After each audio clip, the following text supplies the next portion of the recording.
नमस्कार दोस्तों, मेरे कुंडली के एक नए से वीडियो में आप सभी का स्वागत है।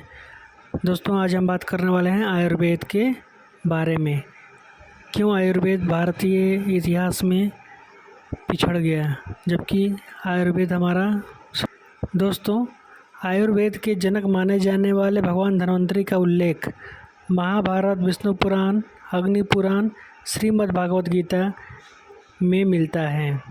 गरुड़ और मार्कंडेय पुराणों के अनुसार उन्हें वैद्य कहा जाता था, क्योंकि वे वेद मंत्रों से प्रेरित थे। आयुर्वेद एक सिद्ध विज्ञान है जो आधुनिक स्वास्थ्य केंद्र में क्रांति लाने की शक्ति रखता है।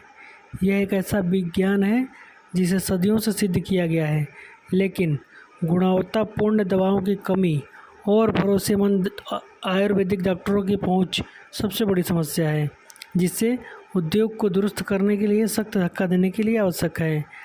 आज भारत सरकार ने एक अलग आयुष मंत्रालय की स्थापना की है, जिसे आयुर्वेद को एक शक्तिशाली विज्ञान के रूप में आसानी से समझा जा सकता है और यह वैश्विक मंचों तक पहुंच सकता है, जिसके वे हकदार हैं। दोस्तों, भगवान विष्णु के चतुर्भुज रूप के रूप में भगवान धन्वंतरि को जाना जाता है। दोनों ऊपरी भुजाओं में शंख और चक्र धारण किए हुए हैं, जबकि अन्य दो भुजाओं में एक में जल और औषधि और दूसरे में अमृत का कलश है।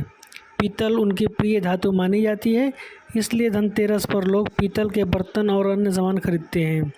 आयुर्वेद का आरंभ करने वाले डॉक्टर उन्हें स्वास्थ्य के देवता के रूप में संदर्भित करते हैं। उन्होंने ही अमृत मुक्त औषधियों की खोज की थी। उनके पूर्वजों में दियोदास शामिल थे, जिन्होंने काशी में दुनिया की पहली सर्जरी स्कूल की स्थापना की और जिसके प्रिंसिपल का नाम सुश्रुत था। विष्णु पुराण के हिसाब से वे दीर्घ तथा के पुत्र थे। धन्वंतरि के पास जरा विकारों से रहित देह और इंद्रियों वाला तथा सभी जन्मों में सर्वशास्त्र ज्ञाता है। आइए जानते हैं आयुर्वेद के महत्वपूर्ण तथ्य।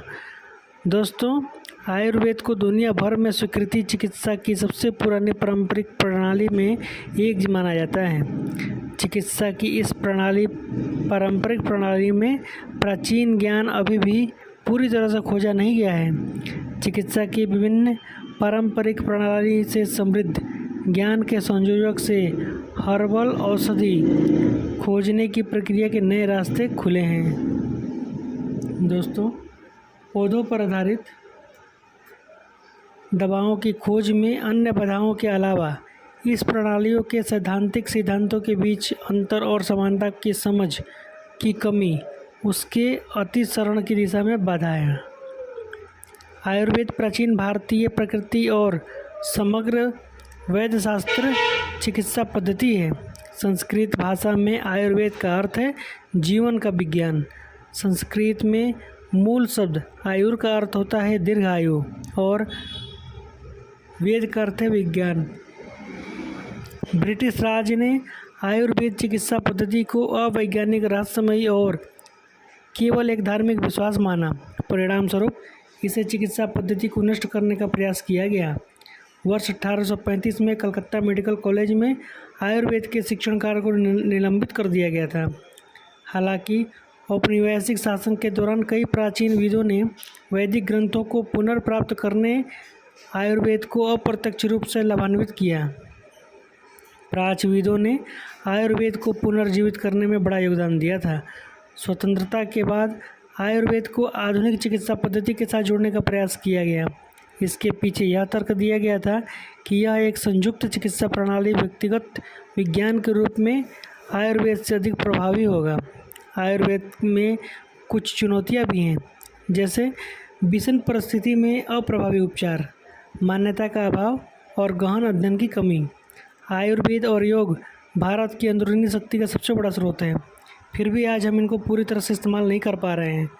भारत आज भी आयुर्वेदिक प्रथाओं से अपनाने से संघर्ष कर रहा है, जबकि बाहरी देश हंगरी ने आयुर्वेद को अपनी प्राकृतिक चिकित्सा के पाठ्यक्रम में शामिल किया है